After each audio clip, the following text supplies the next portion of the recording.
everybody. Michelle here again with another great live stream coming at you with a wonderful guest today. It's been a couple weeks since I've done a live stream, so I missed you all out there. Thanks for joining. I've heard a lot of buzz around this one, and when we were scheduled, everyone's like, "Make sure you tell me when it's going to be the next one." And so I know there's a few people really interested in this. It's a question I get a lot. If there's any suggestions on this topic, and so when I made this connection, I was really excited that Lola agreed to be part of this live stream. So today our guest is Lola Michelin. She's the Director of Education over at the Northwest School of Animal Massage in Washington State. And so we're going to be talking everything animal massage today, and I'm really excited to have her. So let's bring her on. Hello, Lola. How are you? Hi, Michelle. I'm great. How are you today? I'm doing really well, thank you. Awesome. I'm so happy to have you on today. And like I was saying, it's a question that I get a lot from people, and I see a lot on like the message boards and Facebook groups and things of like, where can I get information about animal massage? And it's one thing that connects us all. I think we all have a love for animals in some shape or form, and those of us in the massage field, that we're loving, healing people, and why not bring that into the animal world as well. So I was really excited when we made the connection, and you agreed to come on. So thank you for that. Yeah, likewise. It just was a confluence of positive things that happened in a very short period of time that brought us together. And I'm very excited to chat with your students and you. And I do apologize for having to reschedule for those of you that came last week. Thank you. And I'm sorry we had to bump it out a little bit, but I'm sure that means we caught some people we might not have otherwise. Yeah, exactly. So it works out. Absolutely. So let's chat a little bit about you. So how did you get into the field that you're in right now? What was like, can you take us on a miniature journey of how you got to be where you are? Yeah. So when I was starting college, I had plans to be a veterinarian, and that had been my path from the time I was about 9 years old. And while I was in my pre-veterinarian program at Michigan State University, I was working part-time at the racetrack in Detroit. And that's where I first got exposed to animal massage. And so I took what I thought was going to be a gap year or a hiatus between my undergraduate work and my graduate work, and mentored under somebody who was doing the work on the East Coast. And so that's how I got introduced to it, and I just fell in love with it. So 1 year turned into over 30 years, and never quite made it back to vet school. So I'm sure they've given up my seat by now, but and I've just been doing massage in some form or another ever since. It started with horses. It expanded to horses and dogs. After college, I moved down to Florida and to work at a large zoological park there, and started doing massage work with exotic animals as well at that point. It wasn't actually until I'd already been doing animals for about 15 years that I decided I wanted to work on people as well. And that came out of switching from working with primarily racehorses to working with sport horses and show jumpers and dressage horses. And the rider was a much bigger part of the equation. And so I had to go back and learn how to work with the rider as well as the horse. So that's fascinating. So then I've been doing, all species ever since. I love that.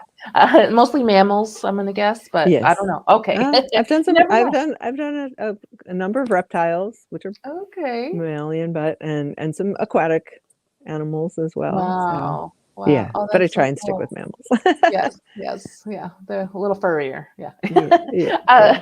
So how did your journey take you to the Northwest School of Animal Massage?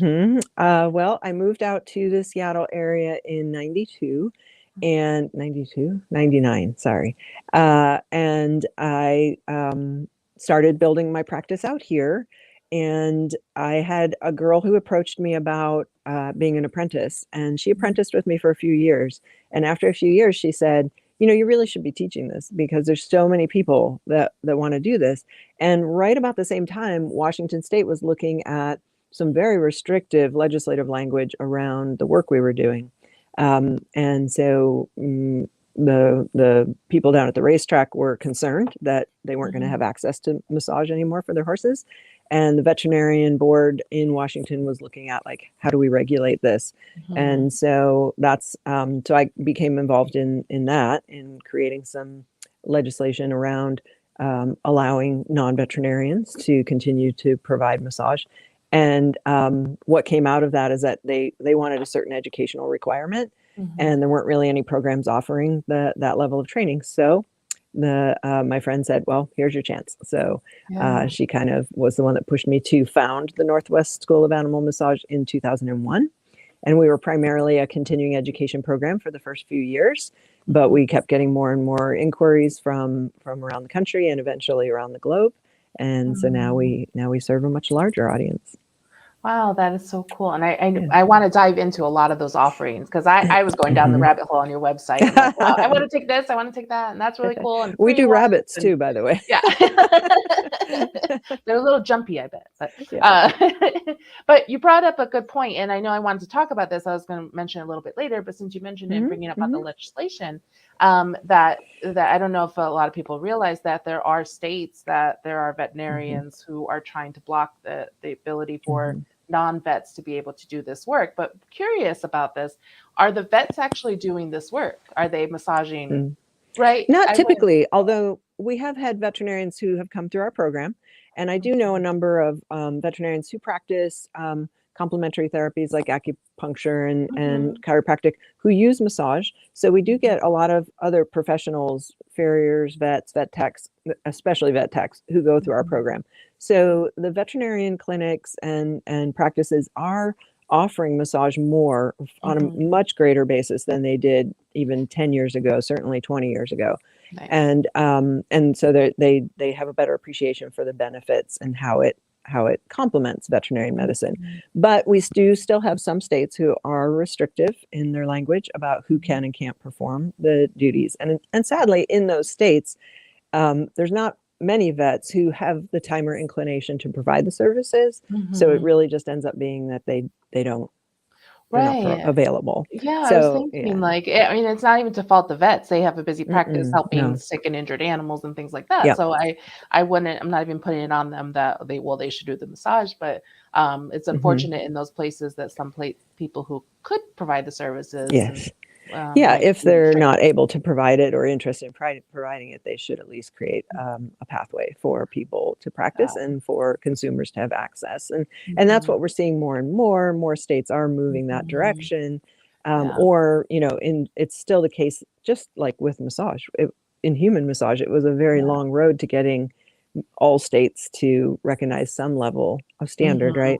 So the animal massage industry is quite a bit, behind the human massage industry, but following a similar pathway, in that we still have many states that are completely unregulated. We have a growing number of states that have legislation in place, or even just language in place to help support registration or certification or a level of training, and provide the opportunity for paraprofessionals.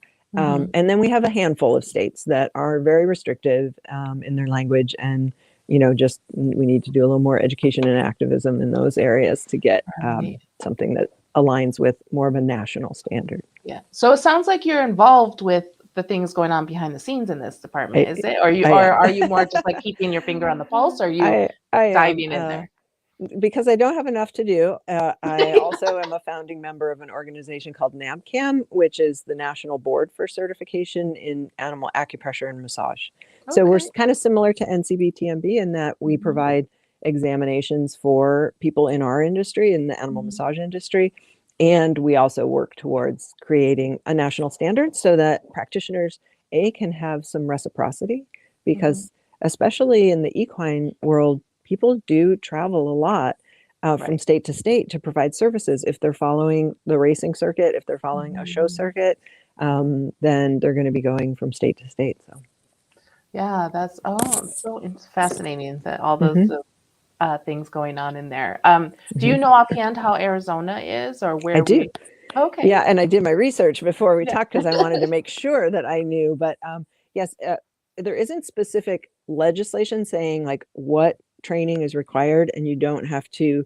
There's not currently like a licensure or registration for people, but it is allowed in Arizona. It's not it's not required to be a veterinarian or even to have a veterinarian referral. And that is thank you to a group of women who about 5 years ago, 5 or 7 years ago, they actually were animal massage practitioners in Arizona, and they got cease and desist letters from the legislators, not from the vet board, but from a non-practice board.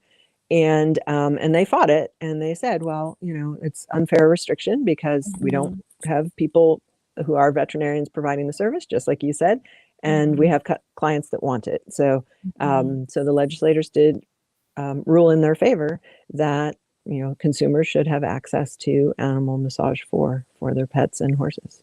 Wow. So does this person have to be a licensed massage therapist for humans, or does it No, it's can provide currently not regulated, although the recommendation is a minimum of 200 hours of training, and ideally 300. Yes. Oh, wow. That's a significant amount of program. That's pretty impressive. That makes sense. And so kind of moving on to that, what is involved? Because, I think sometimes like I go over to a friend's house and I start petting their dog or cat, and they're like, oh, it's the massage therapist doing the fancy massage. And I'm like, I'm just petting the cat. Like, I don't know what I'm doing I'm feeling muscles. Yes, but I don't know the system different than a human system. We talked the other day about lymph, which I want to bring that up a little bit later too. So I can imagine a lot of it is learning different anatomy for the different animals. Or and I do get a lot of human massage therapists who are interested in the program, but they'll say, well, I already do humans and I already work on animals, so do I have to do the same training as everybody else? And it is true that having that background is an advantage. Many of the strokes, many of the techniques, many of the physiological effects are going to be the same. So, a human massage therapist is going to recognize a lot of the material in the curriculum. However, it is very different from an anatomy standpoint. The anatomy has probably more in common than different, but you're talking in most cases about quadrupeds. So, gravitational forces on the spine are completely different. And, biomechanics is completely different. Gait is completely different. So there is a significant amount of material that needs to be taken into consideration. In addition to, physical differences, there's a ton of behavioral differences. So we have to look at, the behavior of the animal, the motivations of the animal. How does the animal have a life that is considered, our goal is to support the well-being of the animal on every level. So physical, mental, psychological, spiritual, for many of us, energetically. And so psychologically, you have to look at predator-prey relationships. And is this an animal that, with horses, we have a very large land mammal, one of our largest land mammals, certainly in North America. And you have an animal who's a fight or flight psychology in a big package. So we do a lot of behavior, we do a lot of, structural analysis, biomechanics, gait analysis, things like that. That's going to be different. And then even the strokes, though they might look the same, sound the same, how they're received by the animals is going to be very different because, if we're talking about a cat, we have to be very aware if we're using things that have kind of constant pressure, any kind of contact that isn't changing. Tends to be overstimulating for a cat, whereas your dog might like it, and the horses tend to love it. So the horses tend to like something that's constant and there's not a lot of changes for them to have to pay attention to, but the cats are going to be like, I don't want to just have that constant pressure. Right. Sounds about right. Those cats, they're a little persnickety. I love that. They're some of my best massage clients, though. Yeah. Oh, that's so they awesome. love it. So are you what do you see? I can imagine your practice might be a little different than maybe your average bear, if you will. But do we see a lot of injuries that people are recovering from, or just like a maintenance thing? Like, is it kind of like in human world where some people are just getting their regular sessions just to keep tip top, and other people are kind of going when they have an injury? Or I'm assuming it's everything in between. Correct. And it follows some similar lines along human training, we certainly recommend that people have their animals in a massage routine, because even if the animal is healthy and we're not dealing with any kind of injury or behavioral concerns, it's still really valuable in terms of monitoring their health. And they're in some stage of development at any time, right? They're either maturing or they're declining, right? So if they're puppies, they're developing, they're growing, and then when they're mature, they're active. That's your best opportunity to help them maintain their health. And then, pretty soon they're in decline. And of course, with dogs, it's accelerated, right? Because you're talking about an animal with a lifespan of under 20 years. So they're changing every day. So routine massage is important because it helps us monitor changes in the body and keep them. My goal is always to keep them, as active as possible, as long as possible, as safely as possible. So, and then with a lot of animals, horses in particular, but even a lot of dogs, it's work related. So just like people who have jobs that are taxing, they're maybe sitting at a desk or they're driving a vehicle, a bus driver or computer technicians, that really aged me, computer programmer.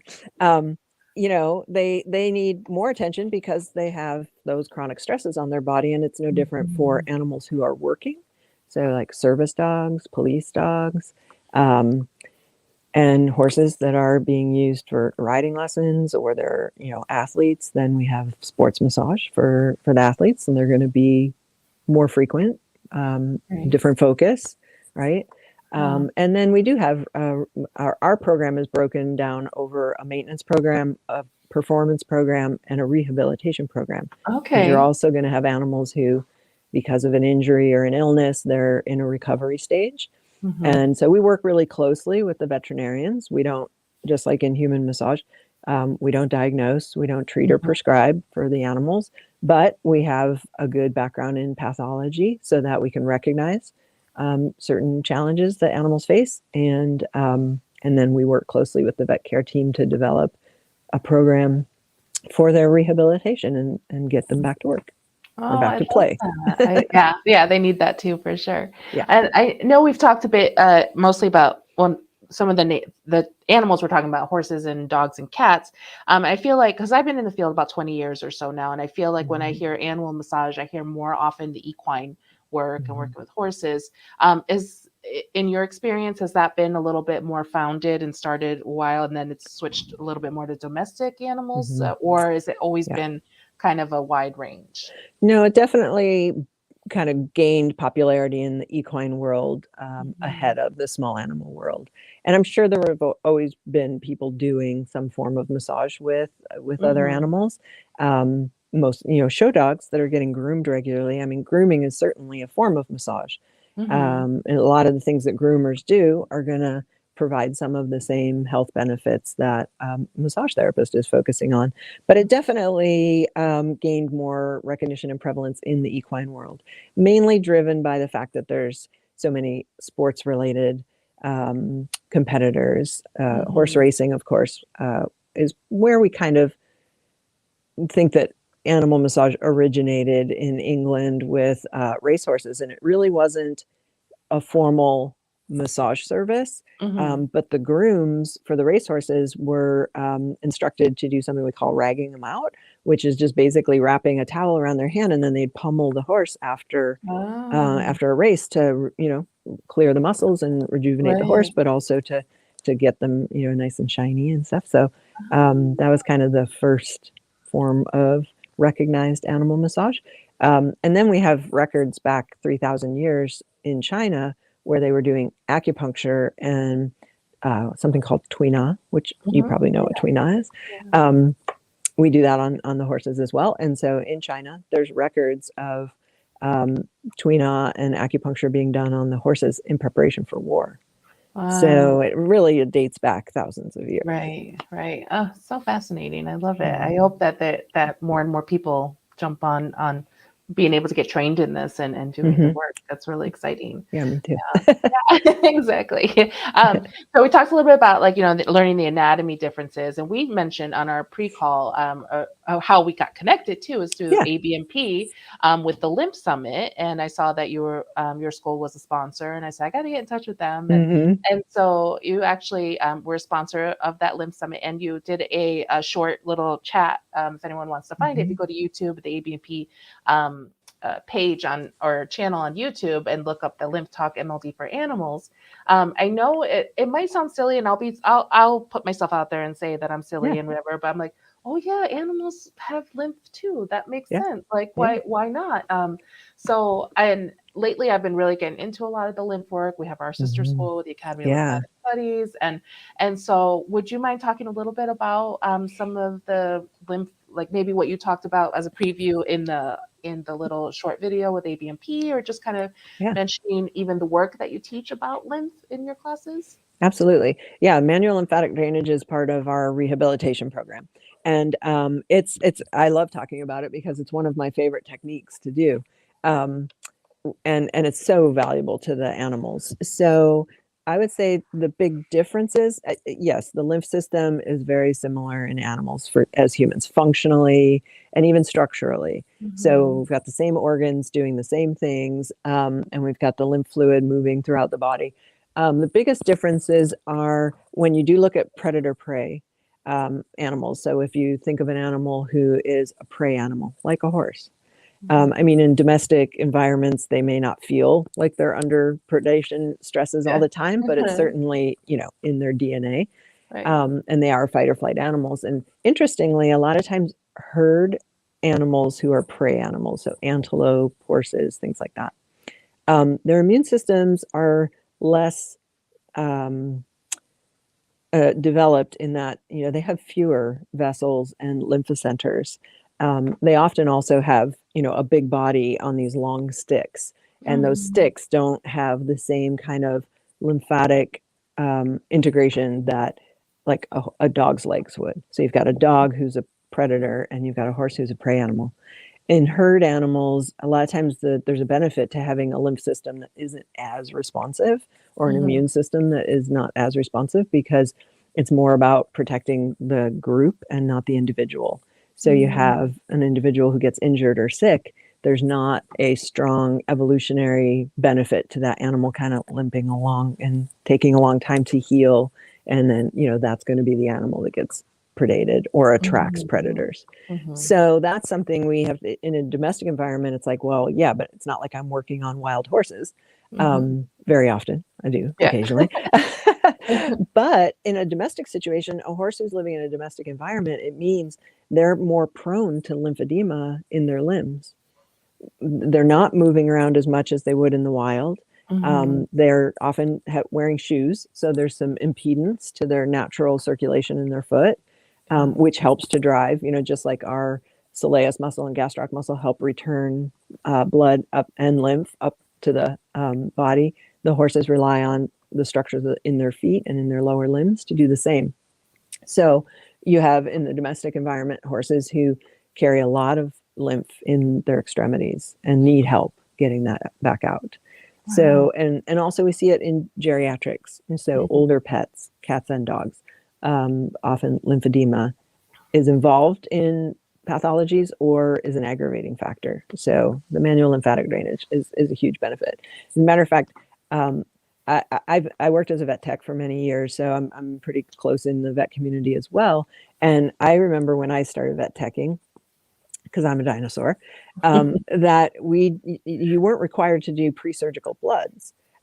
Whereas now that's a requirement. Like every vet will want to do pre-surgical bloods to make sure that your animal's not an anesthesia risk. Right. And my goal is, before I'm done, hopefully to have MLD be a pre-surgical requirement.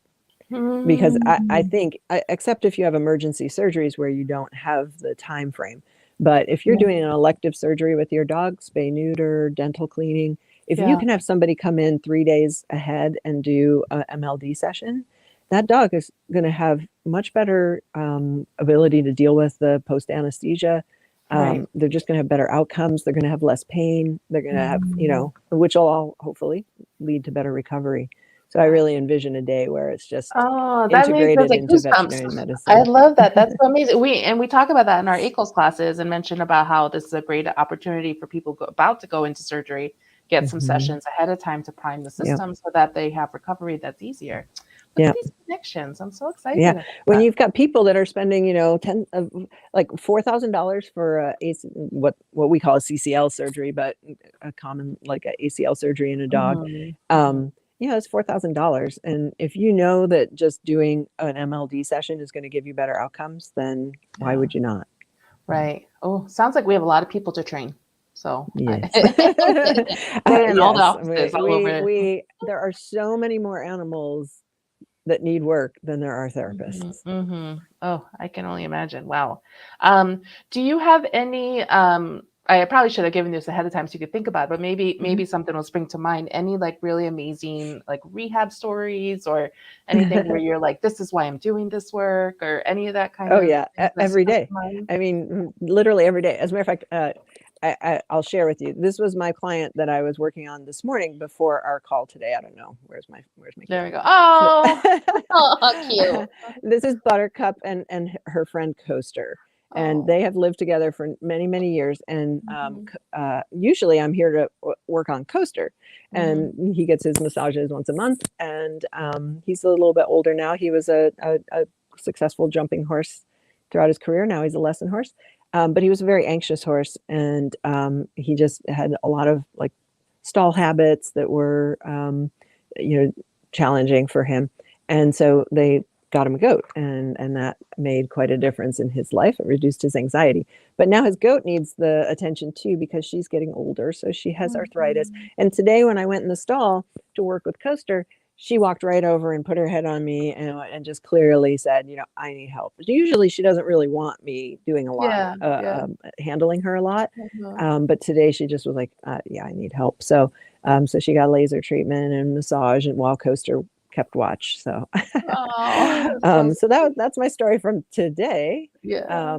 But the story that most people love to hear about and was an amazing opportunity was the giraffe that I worked with a number of years ago, who had to have surgery, and it was a giraffe that was in a zoological park, and they were bringing in a special veterinarian to do the work. And this actually Mhm. ties in to our previous conversation now that I think about it, because um, doing a giraffe surgery is like a really most vet teams, they dread it. Like that's the last thing you Mhm. want to have to do is lay a giraffe down and have it under anesthesia for any period of time.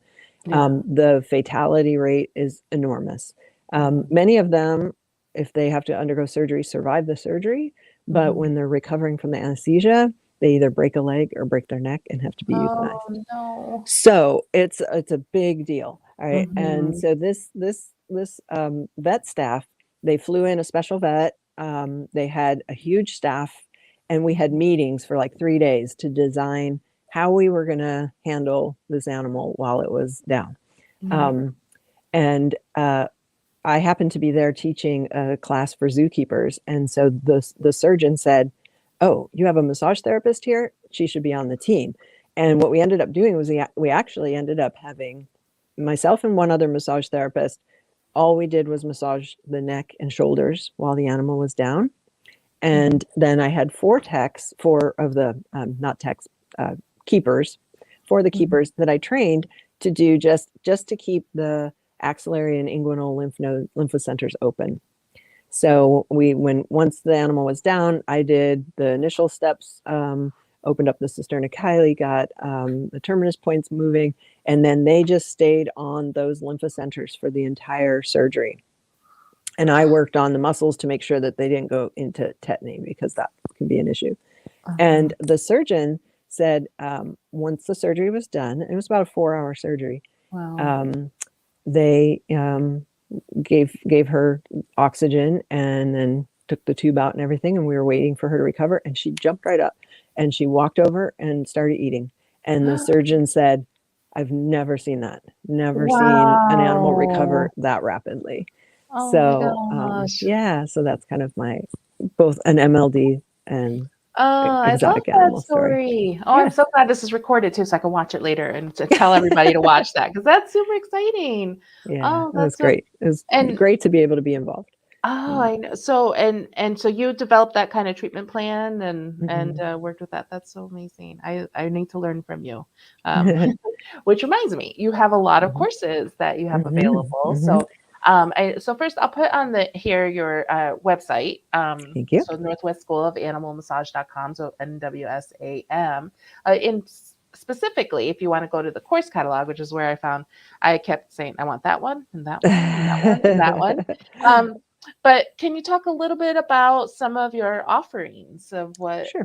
how does it work? Because I know you have some virtual ones and some even no cost, and then you have the in Mhm. person and Yeah. such. So, Yeah, the easiest way for people to kind of just get a taste for the school is to take any of our intro classes, and they're on our homepage and they're free. And there's an intro to animal massage, animal acupressure, animal aromatics, all of our major programs. And so that's kind of just a fun way to dip your toe and see if it's something mhm, you'd be interested in. We mainly have two tracks for our professional training. We have our equine track, and then we have a large animal track and a small animal track. So the large animal track is focused mainly around horses, but we've had, dairy farmers, we've had people who raise alpaca, zookeepers take the course as well. So large animal kind of encompasses horses, livestock, and exotics. okay. Um, and then the small animal program is dogs and cats, and other companion animals, like I said, like rabbits or guinea pigs. Mhm, But mainly we use the dogs as our models. mhm, So for both the equine track and the small animal track, there are three courses: the foundation level, which is all the basics, right, and teaches you maintenance massage program. And then there's a performance level for sports and a rehabilitation level. So about total of about almost 900 hours of training. And not everybody does all three, so it really mhm, depends on, most people do at least two. I'd say 75% of our students come into the foundation level program and then pick or choose. Do they want to go, the performance route or the rehab route? mhm. And probably about 30% end up doing all three or even do both tracks. So we have a number of students who do both large animal and small animal tracks. Okay. So that's the massage programs. Then we have an acupressure program, both small animal and large animal. And we also have an aromatic science program. So using not just essential oils, but we also just talk a little bit about herbology and the use of things like hydrosols and certain salts and certain herbs. Okay. Wow. So many things that you can do. So, from just like a logistic point of view, so if I'm a massage therapist and I take any of your courses, do any of them count for continuing education, even though it's not for humans? Do they? So yeah, so the program, like you said, it's a hybrid program. So some of the learning is online, and Mm-hmm, then some is hands-on. mm-hmm, And next year we're kind of moving to a slightly different model. Traditionally, we have our online learning, and then there's a 5-day practical, hands-on practical, and then for each level. okay. So a lot of people, they'll do their online learning, come for 5 days, go back and do the next level of online, and then come back. But we're starting a 2-day class next year that's like kind of a fundamentals Mm-hmm, program. And it's for both, pet owners, horse owners, and people starting a professional track. okay. So there'll be a 2-day class that can be taken either virtually or in person. And then after that, people would go into the distance learning, the foundation level, and then come back for the practical. So we're pretty Okay. excited about the Yeah, addition of that 2-day class. that's awesome. And so for the in person, it's all going to be in Washington. Is that correct? Well, we have over 10 satellite campuses. Now, Mhm, in recent years, we weren't going to a lot of our satellite campuses, of course, due to the pandemic. But we have campus in Oregon. We have a campus at the Kauai Humane Society. We're only there maybe once or twice a year, but mhm. some of these satellite campuses, we have offerings throughout the year. Best Friends Animal Sanctuary in Oh, Utah is Utah. one that we used to teach at a lot. So we're hoping we'll kind of slowly work our way back out into some of our satellite campuses. Um, we have had a campus up in Canada and Mexico that we'll try to reintroduce in the coming years. And I'm hoping that we'll be in Arizona. Spoiler alert, we're working on something. Yes, so I'm very excited about that. And we're just in the talking stages right now, but whatever we can do to get this get this partnership going, we want to make it happen. So I know I'm your first customer, so I can do that for sure. So we're definitely looking forward to it. And we were talking about possibly the lecture day, and then another day we work with maybe one of the shelters or something to work with some of the dogs, and so that would be a really fun but educational at the same time. And good for the shelters and good for the students and good for us. Yeah, absolutely. I'm really looking forward to that. So anyone watching, make sure you keep your eyes and ears on our website and such, because we'll make sure we'll start making those announcements when they happen. Yeah, could be as early as January, maybe. Yeah. So we have lots to talk about. Absolutely. Let's see what else. So are there any other places on the website that you want to direct anybody to, or any information that you know about? Well, we do have some other continuing education classes, and we host some folks as well. So if people maybe some of your students already do work with animals, or they've done training elsewhere, then they might want to look at some of our continuing education offerings. We have a veterinarian that comes over from Belgium and teaches visceral therapy for animals. Oh, wow. Phenomenal class. It's a very technical class, so I always let people know, she comes in May, and there's an online component that has to be completed beforehand. So the more time you have for the online materials, because it's a lot of neurology and stuff, but it's fascinating. We have Jillian Kreinbring, who's kind of very well known in the equine circles. She does a functional biomechanics clinic. She's coming in January. And next year, we are introducing a collaboration with another animal massage school for a cranial sacral program. So that's wonderful. Super excited about that. Been trying to get a cranial sacral program up and running for a number of years. But there's just not as many people doing it in the animal world. And it was a long time before I could find somebody that really felt matched our teaching philosophy. So we're really looking forward to that. Tracy Vroom from Rocky Mountain Animals Massage School is going to be helping us out with that. Oh, that's so awesome. Yay. Yeah. So do you host any kind of volunteer opportunities, or do the public come in and check out what you're doing or anything? Is it mostly the school related things? Well, one of our big missions is to, support foster compassion for all animals. So a lot of our classes are offered in shelters, or we use shelters as field trips, sanctuaries, or therapeutic riding programs. So we try to work with organizations that, either have animals that are really in need, like Best Friends Animal Sanctuary, or, have animals that just represent a really great population to learn on, like the therapeutic riding programs. So, I forget what the original question was. But kind of working with the community. We definitely try to give back. And even if we're not working directly with the shelters, we do donate a portion of our proceeds to the animal shelters that we work with, that we partner with. So, yeah. Oh, volunteer. That's what you were asking about. Volunteer, in terms of volunteer, students that volunteer. Yeah, or just I meant, because I know you take care of animals, but I didn't know if it's just your personal animals, or is there the school? No, we have a campus. We have up to 12 horses there at any given time. It's retirement and rehabilitation. So most of the horses that are there are older, or they've been retired because of injuries. And then sometimes we have horses that are just in for a period of rehabilitation. And then the dogs that we work with on our campus on Vashon Island, the dogs come from the community, and then we work with the Vashon Island Pet Protectors, which is an animal organization on the island that their animals will come for massages as well to work with the students. So we try to provide a big variety of animals to work with.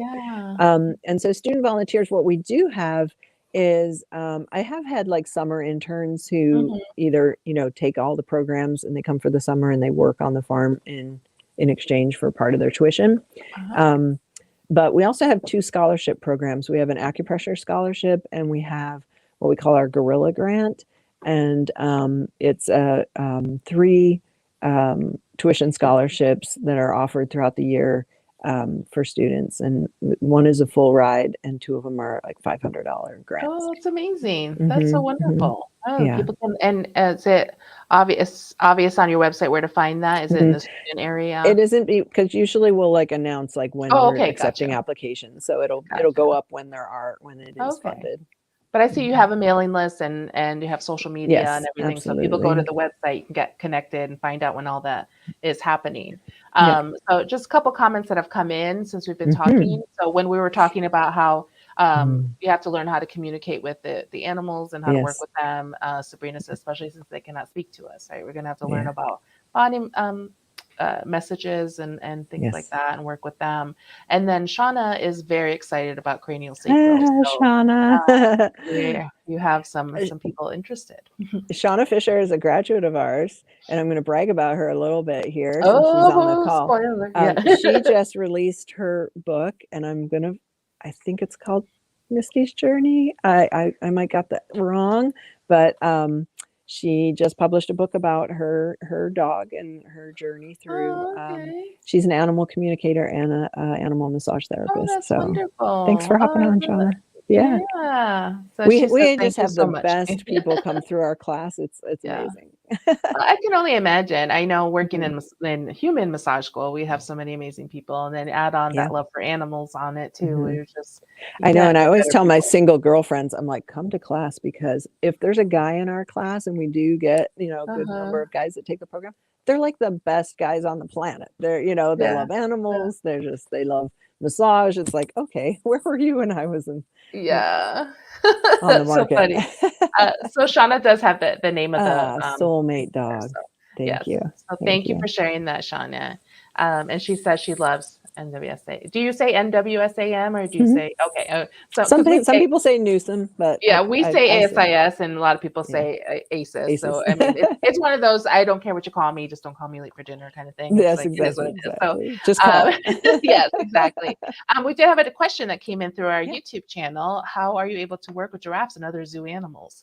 So So I'm going to guess this is more of a like, how do you get involved with them, or I was maybe gonna it's say, yeah, sounds like a two-part question because yeah, there's yeah. like, I'll how leave do it up you there. actually do the Yeah, work and how do you get to do the work? yeah. Um, well, it is kind of a tough world get your feet in because you either have to almost be employed by the zoo or somehow involved in the docent program or something is a good way to get in, or zookeepers. Most of the animals that I worked with in the zoos is because I worked in a zoo as a zookeeper, and so I had connections in the zoo world. Hmm. And I'm usually going and teaching zookeepers how to work with their own animals. Hmm. And it's a little bit different than kind of the traditional horse massage or dog massage because a lot of times we're looking at what's the species, what's their needs, Hmm. what's their environment like how do we get to work on a big cat or how do we get in to Hmm. work on a giraffe. Yeah. So it's a little bit different world, and usually you have to have some inroad because most most many zoos are state operated, and Hmm. so they don't want the liability of an Hmm. outside practitioner coming in, Right. so they may not allow people in who aren't either employed. The exception being like a lot of the vet teams. So I work with about 4 different zoos on a regular basis with their animal Mhm. health care team. So if they have an animal who, has a special need, they'll call me and they'll say either, is this a situation where massage or any of your therapies would be beneficial? And then we'll design a plan. And I'll either go in and be able to work with the animal Mhm. on a contract basis, or sometimes I'm training the staff how to work with, and they're doing it. Like just recently, we had a female taper that I was called in by one of the zoos on the West Coast to work with her, and I was able to work with her directly, but then I designed a program and trained her main caregiver. Right. Yeah. Because I can imagine that it needs to create not only the liability issue, but the caregivers know the ins and outs of the animals and been working with them, Yes. and they develop a relationship with each other. So Yeah, it's and a lot of it is like when you're at the zoo, it's kind of like we also have taught classes in prison environments, and Mhm. I kind of compare the two in that you also have to learn all the protocols, which have Right. nothing to do with the work you're doing, but you have Right. to know, like, oh, you go through gate A and then gate B and then gate Mhm. C. Oh, you have to approach this animal from this side, and you can't Yeah. be in between this space and this space, Right. or just knowing all the protocols of like how you go through the space is an Mhm. education of its own, which is a lot of times why they don't want to have to bring somebody in from outside Right. and say, like, now we have to attach a babysitter to you so that you don't Yeah. get hurt. Yeah. Yeah. So um, but, so where there's a will, there's a way, right? yeah, And exactly. Maybe start volunteering to work sweeping up things and oh getting to yeah, know like some people and a lot of the zoos that I work with, a lot of the times I'm working on the petting zoo animals. Mm, Because they mhm. tend to be some of the older animals in the Yeah. collection, and they get arthritis, and they get a lot of handling, or Yes. the education team, if they have education programs, the education Mhm. animals are often a little bit easier to work with. So I definitely encourage anybody interested to pursue it because it's fascinating work and there Yeah. are opportunities, but you might have to do a little more hoop jumping Yeah. than traditional. Right. So in traditional, let's talk about that a little bit. So and we had mentioned earlier that you do donate some of your time and the students donate time to different places. Hmm. And I could see this almost for some people like, well, can't you just like donate your time, come into the shelter, which is great too. But do you have a lot of your students going out and having a very lucrative practice and being Hmm. able to Hmm. sustain? And is it like easier to get in with the vets and get the referrals? I'm sure there's, it's bigger. Right. It could do a whole like couple hours on business marketing and such Absolutely. like that. But I what is just some of your experience with that Hmm. success that they have? Yeah, well, it's not unlike a human massage practice. You know, it's not easy to start a practice, and there's a lot to it beyond Mhm, just being good at doing the work itself. mhm, But I've seen hundreds of our graduates build successful practices, and I should say, a lot of people who study animal massage, it might not be their goal to have a full time animal massage mhm, practice. Many of them are vet techs, and they're just doing it part time in their practice. mhm. Many of them are already human massage therapists, so they're diversifying their practice. They're spending time working with people and sometimes with animals. So and sometimes we have people that just want the course because of the animals they have. Maybe it's a breeder, or maybe it's a somebody who has a riding lesson program, and they just want to work on the animals that they have in their care. So there's Mhm. a lot of different motivations, just like in human massage. Right. But what I would say is, I mean, the work is there. So if you want to build a full-time practice, you can. I've Mhm. moved a number of times around the country and even overseas. And anywhere I've moved to, I've been able to build a practice, a full-time practice within 6 months. Wow. So the work is there. Mhm. But it's like anything else. It's like, do you have the chops to, promote yourself? And Mhm. are you looking for an employee position, or do you want to run your own business? In the small animal world, there are a number of employee type positions available. Mhm. Um, Doggy daycares, Mhm. grooming salons, vet clinics, they might want an on staff therapist, Mhm. or maybe part time. But in the equine world, there's not a lot of like employee Mhm. opportunities. It's mainly building your own practice, or Yeah. so. Yeah. If you already have inroads because you show dogs, or because you volunteer with the 4-H or some Mhm. program, then you're going to probably have a little bit easier time pushing that ball up the hill. But there's going to be some Yeah. of that in the beginning. We have graduates, honestly, I mean, it's amazing to me. I have one graduate who she built her practice, and then she just started hiring graduates of ours. And she has a number of people working within her That's practice. amazing. And she has a 6-figure business. So, the sky's kind of the limit there. Yeah. That's probably an outlier, but it's possible. Mhm. And then I have, graduates who only work part of the year because they go on the show circuit, and so they might work from April to October, and then they go to Hawaii for the rest of the year. So Nice. Oh, yeah. I love that. Oh, so yeah, and I love just like human massage, it's that you can do a Hmm. little or a lot. I love that idea of it. Hmm. Yeah. Definitely get involved. Make of it what you want. Yeah, or just enhancing, like I volunteer with dogs, enhancing my work with Yeah. them or something like that too. Yeah. So yeah. Absolutely. Yeah, and just wanted to say that Rosemary Rockland did say thank you for that information about the zoo. So I wanted to working You're with the welcome. You're bigger welcome. animals too. Okay, so I know I could keep talking about this forever, and it's very Mhm. fascinating, more information. But I also know we're going to talk more offline and be able to build some Yes. programs, hopefully, and get connected. But I want to be respectful of your time and be able to leave some things open so we could talk about more stuff later too. Okay. So is there anything else that you wanted to share that we didn't get to before I ask? I always ask my guests these 5 questions at the end to kind of get to know you a little bit better. And it was there anything though that we missed? I want to make sure that we mentioned. I don't think so. I mean, like you say, we could probably talk about this for days, but we'll save it for another time. But Yeah. I tend to be fairly wordy, so it might take a while to get through the 5 questions anyway. Yeah. So let's dive in. All right. All right. Great. Okay. So, which talent or superpower would you most like to have? Oh boy. Uh,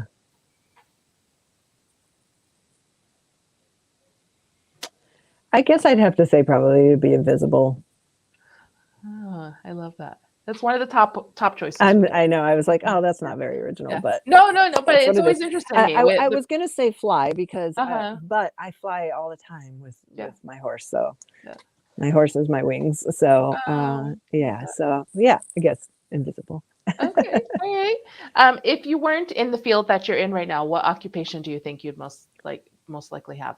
I'd either be a veterinarian or a riding instructor. Like, definitely animals. I love it. Yes. Yeah. Yeah.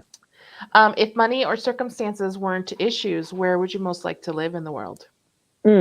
Well, I would say money and circumstances aren't an issue because when the times when I've lived where I really just felt at home, Mhm. I had no money, Nice. and circumstances are ever changing. So Mhm. I love where I live. Vashon Mhm. Island is a little haven. It's a little paradise in the middle of the chaos of Seattle.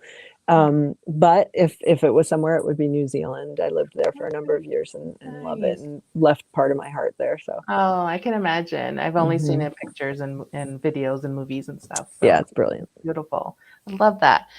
What's your most treasured possession? Mm,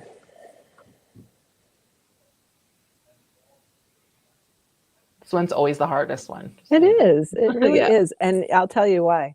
I'm going to say my saddle, which is silly, Mhm. I don't think because so. I'm not a very material person, but I just it's my throne. It's where I sit Mhm. most often, and it's where I'm happiest when I am sitting Oh, there. So I would have to say that.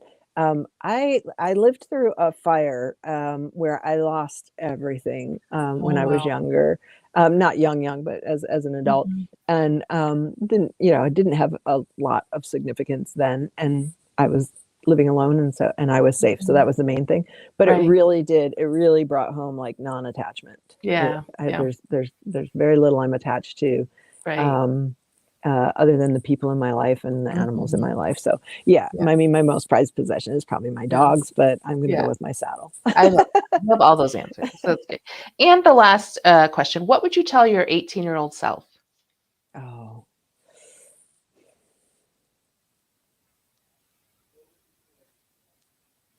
Hmm.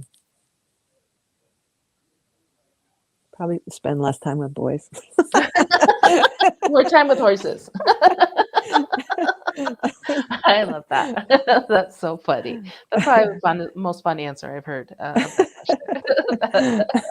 Doesn't make me sound very good, but more, probably more to the point is like, don't worry about what other people think. Just like Mhm. stay the course. Yeah. Exactly. Oh, I Yeah, totally get it. yeah, yeah. And Shauna had one more comment to say thank you again Mhm. to being able to come in. And thank you for Shauna for listening as well and joining us. Yeah, I love awesome. that. So I'll put on the website one more time for anybody who wants to check out all the great animal massage courses that are available at the Northwest School of Animal Massage out in Washington State. And keep your eyes and ears open for things to come, hopefully here in Arizona very soon to start the year. We're Yay! hoping so. So I wanted to thank you so much, Lola, for taking this time out. I really enjoyed the conversation. I've got more ideas spinning in my brain now that we've been Yeah. talking. And I thank everyone else out there also for watching. And we'll see everybody next time on our live stream. Thanks Thanks, for being a Michelle. guest. Yeah, so great to spend time with you. Yes. Thanks, everyone. Likewise.